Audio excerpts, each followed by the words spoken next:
Hi, OneSkex here. Let's start with the new league. Path of Exile 3.29 introduces one of the largest expansions the game has received in recent years. The update contains a new league mechanic called Curse of the Allflame, a new Atlas endgame system, the return of Mercenaries, major reworks to Abyss and Legion, extensive Spellcaster balance changes, and a complete redesign of the socket color system. Curse of the Allflame takes players beneath the ocean of Warclast. The league revolves around exploring underwater zones, collecting resources, finding treasures, and create large-scale voyages for endgame rewards. The core mechanic is based around Allflame lanterns. The lanterns create safe zone underwater. Outside of their range, players cannot survive. Exploration, therefore, becomes a balance between pushing deeper for rewards and managing available lantern resources. Before we continue, let me know in the comments, do you prefer exploration-focused league mechanics like this, or do you prefer fast-paced combat leagues such as Legion, Breach, or Delirium? While exploring, players gather Dead Man's Sulfur. The resource serves two purposes. First, it powers exploration systems. Second, it fuels the league's new crafting mechanic. Explored areas can be converted into charts. Charts are stored and later combined into voyages. A voyage consists of multiple connected charts, locations that provide different modifiers and bonuses. Some charts increase rewards. Others modify monster encounters. Some influence neighboring charts and create combinations that can dramatically increase profitability. This means the endgame of the league is not simply running individual encounters. Players are encouraged to build optimized voyage layouts that maximize rewards through the chart placement and modifier interactions. So there's another question for you. Are you the type of player who enjoys planning and optimizing every mechanic for maximum profit, or do you prefer jumping in and discovering things as you go? To support longer expeditions, each voyage contains loot capsules. These capsules allow players to send rewards back to the surface during a run. Since voyages can contain multiple charts, players can store and extract a large amount of loot before ending the expedition. The most important progression system of the league is the new crafting mechanic. Players give Vesper an item, a crafting currency, and Dead Man's Sulfur. Instead of producing a single result, the system generates multiple potential outcomes. The player then chooses the preferred result and permanently keeps the version. This effectively reduces randomness during crafting and provides more control when investing expensive currencies into high-value items. The league also introduces Ducats. These are rare crafting currencies with unique effects not available elsewhere. Some can preserve modifiers, some can alter item attributes, and others appear to create entirely new crafting opportunities.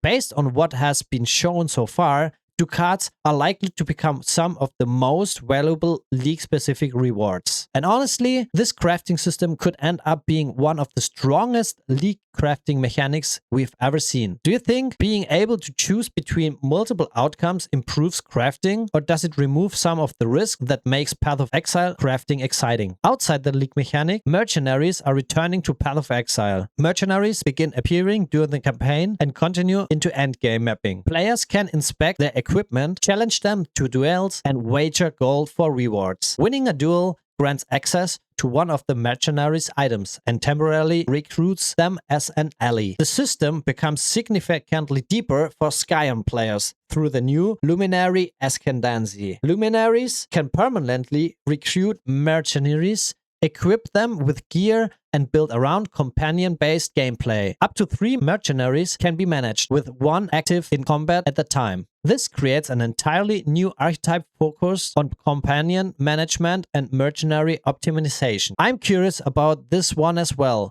Would you rather have a powerful mercenary supporting your build, or would you rather invest all that power directly into your own character? Another major feature of 3.29 is the Abyss rework. The old Abyss system often forced players to chase cracks across maps, creating excessive backtracking and interrupting the map flow. The new version removes this problem entirely. Abyss encounters now begin around active abyssal pits. Enemies are drawn towards the pit, souls are collected, and increasingly dangerous waves of monsters emerge. The result is faster pacing, improved combat flow, and a much more modern implementation of the mechanic. Let's be honest for a second. How many times have you chased a bushcrack halfway across a map only for it to go in the exact opposite direction you wanted? I don't think many players are going to miss that part of the old system. Abyss is also receiving a new Pinnacle boss encounter with exclusive rewards and unique items.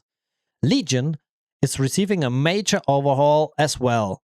I'm stoked for this one. Incubators are being removed and replaced with a completely new reward system centered around enshrouding crystals. These crystals allow players to transfer properties between unique items, creating a new category known as Vestigial unique items. This has the potential to become one of the most impactful endgame crafting systems introduced in recent expansions. The endgame itself is also evolving through Atlas anomalies. These special locations appear directly on the Atlas and provide unique encounters without requiring map items.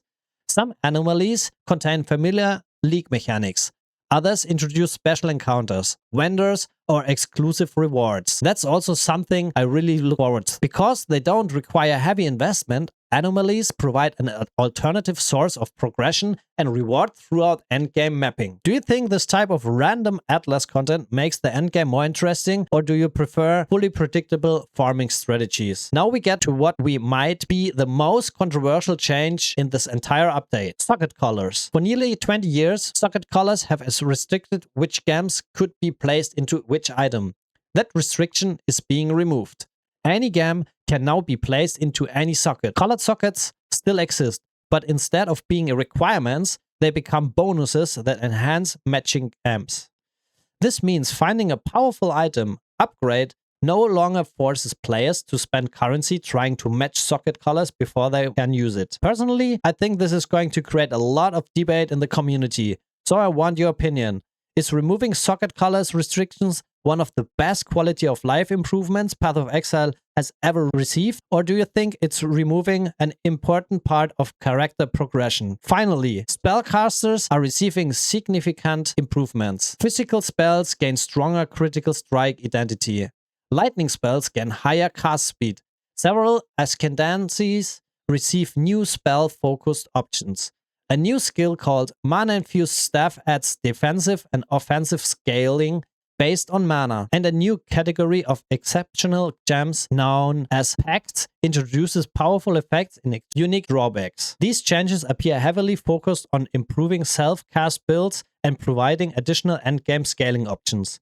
So for all the spellcaster players watching, what are you planning to league start with in 3.29? Are you sticking with a proven build, or are you doing to experiment with one of the new caster options? Overall, Path of Exile 3.29 looks like one of the most ambitious expansions in recent memory. We are getting an entirely new underwater league mechanic, a new crafting system, Mercenaries, Atlas Anomalies, major reworks to Abyss and Legion, significant balance changes, and one of the largest quality of life updates the game has ever seen. Now I want to hear your opinion. If you could only pick one feature from everything announced from 3.29, what would it be? The underwater exploration system, the new crafting mechanics, Mercenaries, Atlas Anomalies, the Abyss rework, Legion changes, or the socket overall? Let me know in the comments, and if you enjoyed the video, don't forget to like, subscribe, and I'll see you in the next one.